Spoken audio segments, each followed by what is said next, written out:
Dear students, Durga tutorial के online classes में आपका स्वागत है।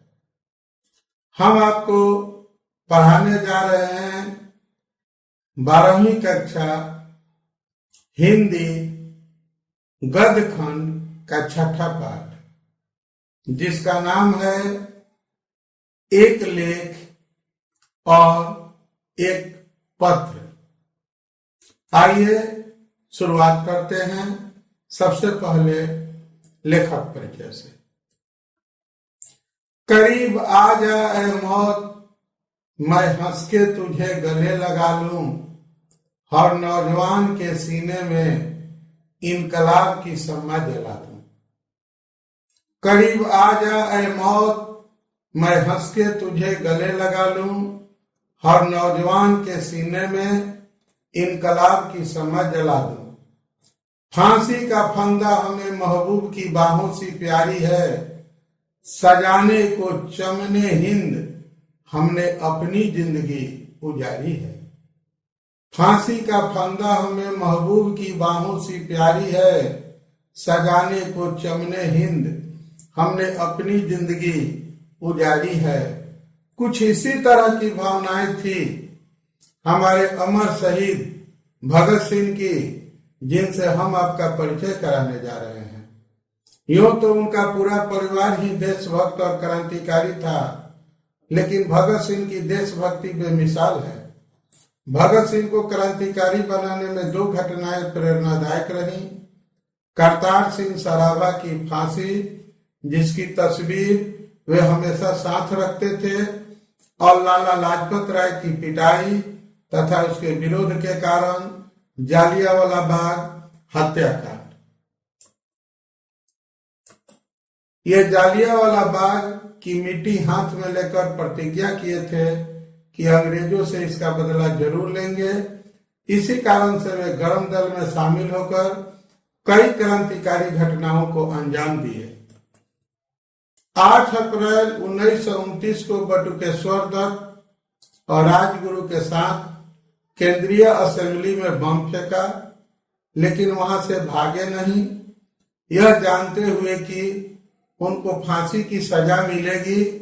23 मार्च 1931 को शाम 7:33 पर लाहौर षड्यंत्र केस में उन्हें 2 साथियों के साथ फांसी दे दी गई। जाते जाते मुल्क का महान क्रांतिकारी देशवासियों के लिए यही संदेश छोड़ गया, कर चले हम फिदा जान तन साथियों, अब तुम्हारे हवाले वतन साथियों।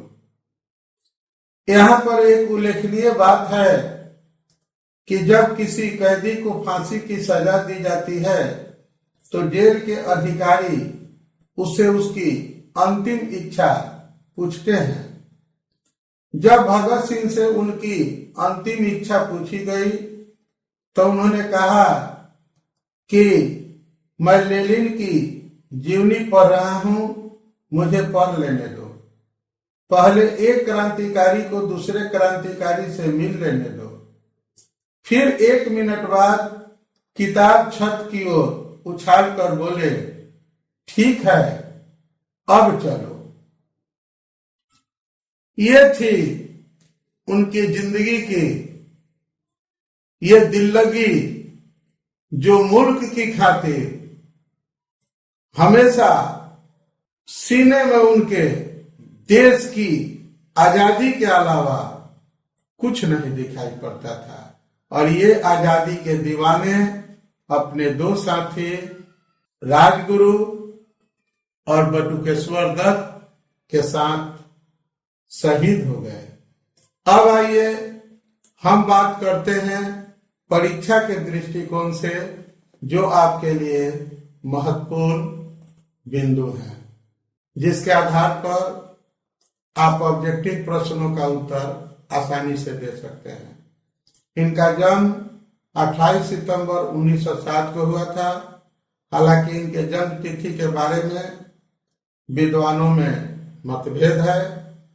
हमने अपने अध्ययन और शोध के आधार पर इनका जन्म तिथि कुछ और निर्धारित किया है, लेकिन आपके पुस्तक में यही तिथि दिया हुआ है, इसलिए हम आपको वो तिथि नहीं बता रहे हैं ताकि आपको कंफ्यूजन न हो और परीक्षा में आपका जो आंसर है इसी के आधार पर देना होगा। इसलिए इनके जन्म तिथि आप 28 सितंबर 1907 ही याद रखें।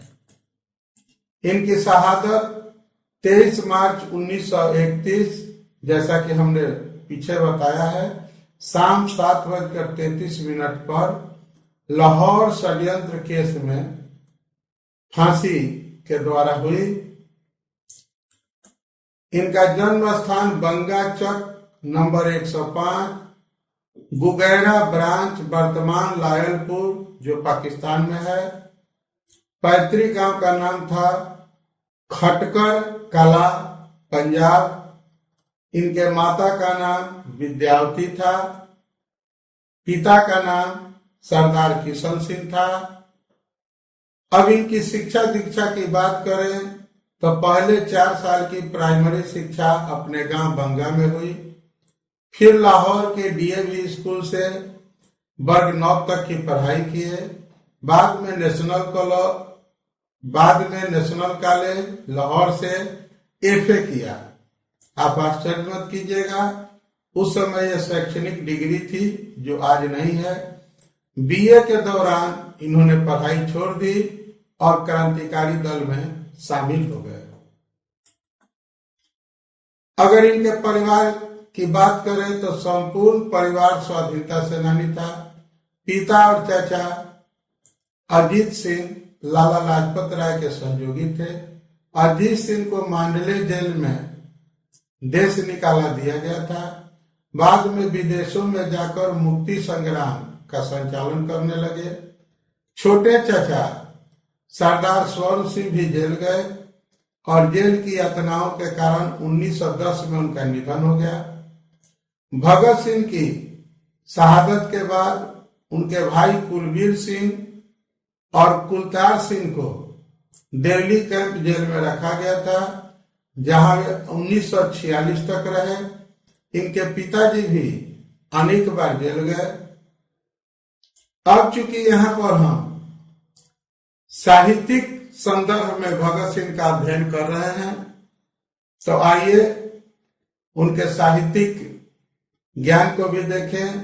तो उन्हें हिंदी, पंजाबी, अंग्रेजी और बांग्ला भाषा का अच्छा ज्ञान था। उनकी कृतियां, आइए कुछ निबंधों की बात करें।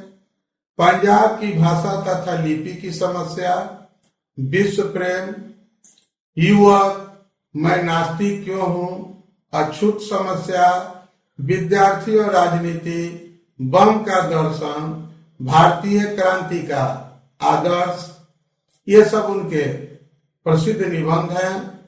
डायरी के रूप में उन्होंने जेल डायरी लिखा। कुछ प्रसिद्ध पुस्तकों का उन्होंने अनुवाद भी किया। बंदी जीवन और डॉन ब्रिन की आत्मकथा। आइए अब उनके क्रांतिकारी गतिविधियों का थोड़ा परिचय ले लें। 12 वर्ष की उम्र में जालियांवाला बाग की मिट्टी लेकर क्रांतिकारी गतिविधियों की शुरुआत किए।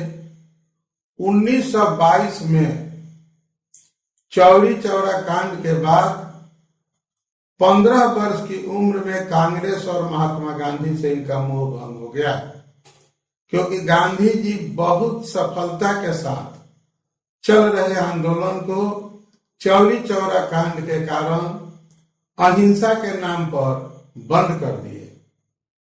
1923 में पढ़ाई और घर छोड़कर ये कानपुर आए। गणेश शंकर विद्यार्थी के पत्र प्रताप में सेवा दिए। 1926 में अपने नेतृत्व में पंजाब में नौजवान भारत सभा का गठन किए, जिसकी शाखाएं विभिन्न शहरों में स्थापित की गई। 1928 से 31 तक चंद्रशेखर आजाद के साथ मिलकर हिंदुस्तानी समाजवादी प्रजातांत्रिक संघ का इन्होंने गठन किया और क्रांतिकारी आंदोलन सघन रूप से छेड़ दिया।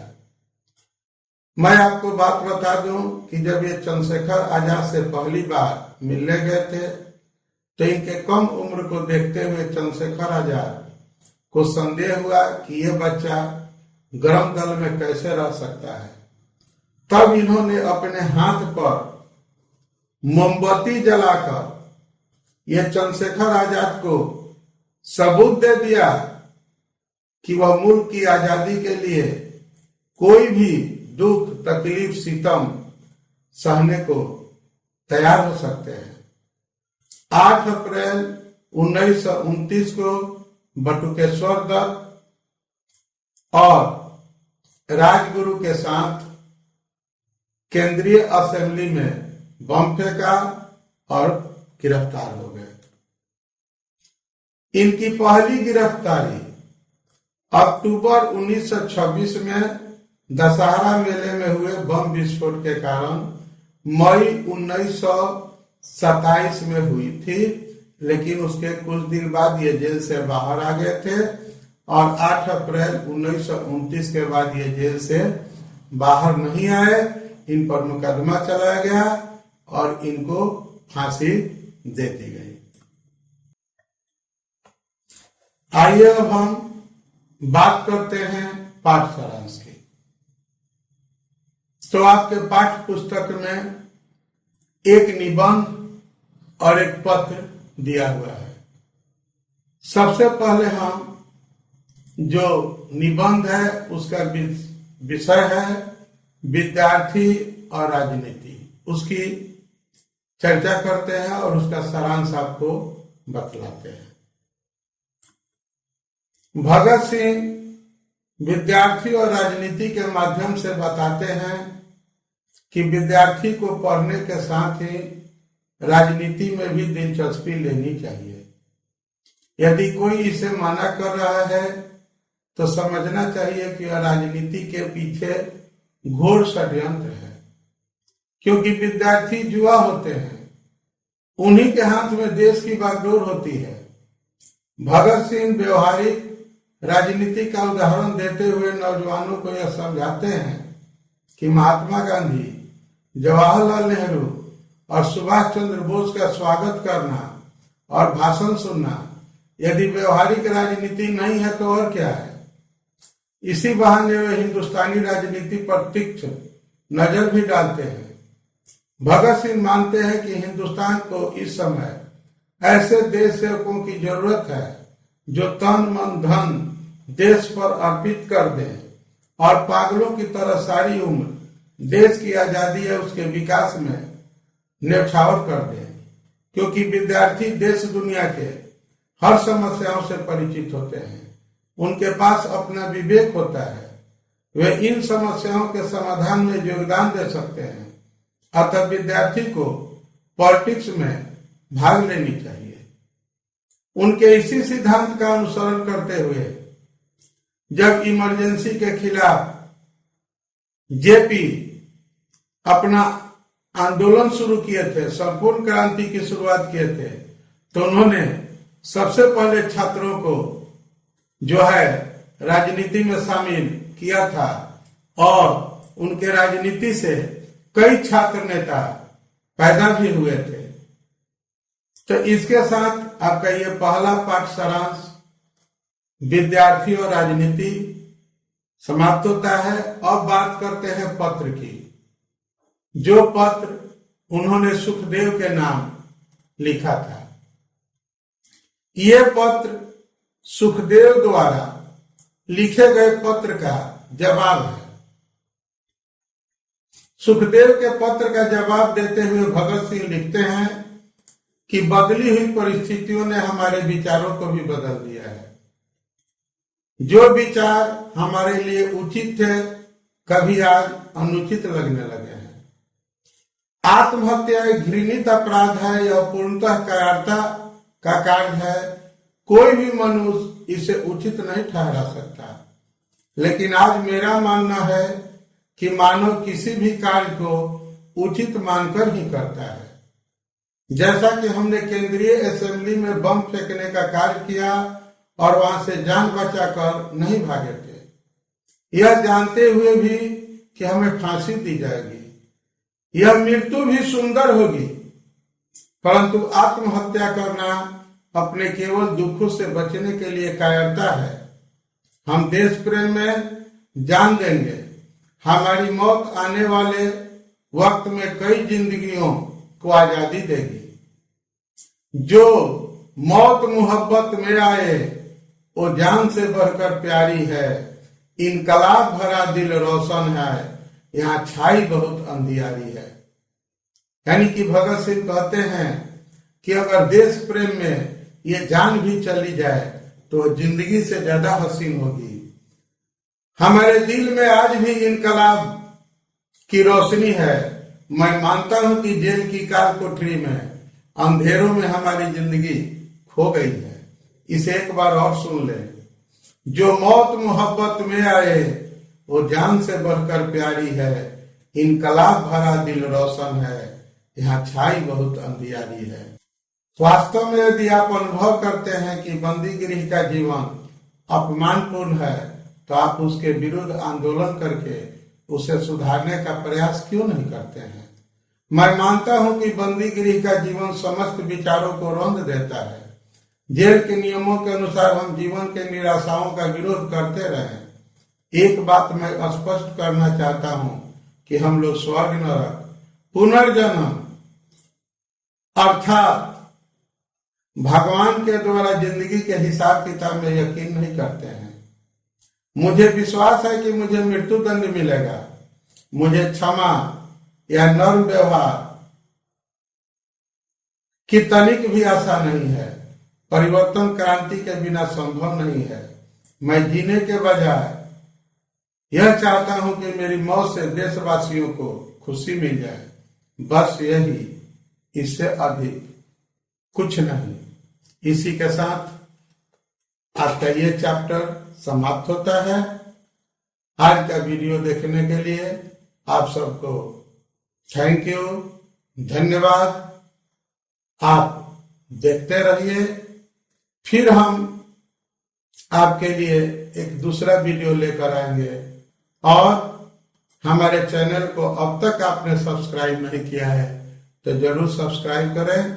ऑब्जेक्टिव क्वेश्चन कमेंट बॉक्स में या डिस्क्रिप्शन बॉक्स में आपको मिल जाएगा, उसका आंसर भी मिल जाएगा। परीक्षा की सफलता की हार्दिक शुभकामनाओं के साथ आज हम फिर से आपको धन्यवाद देते हैं।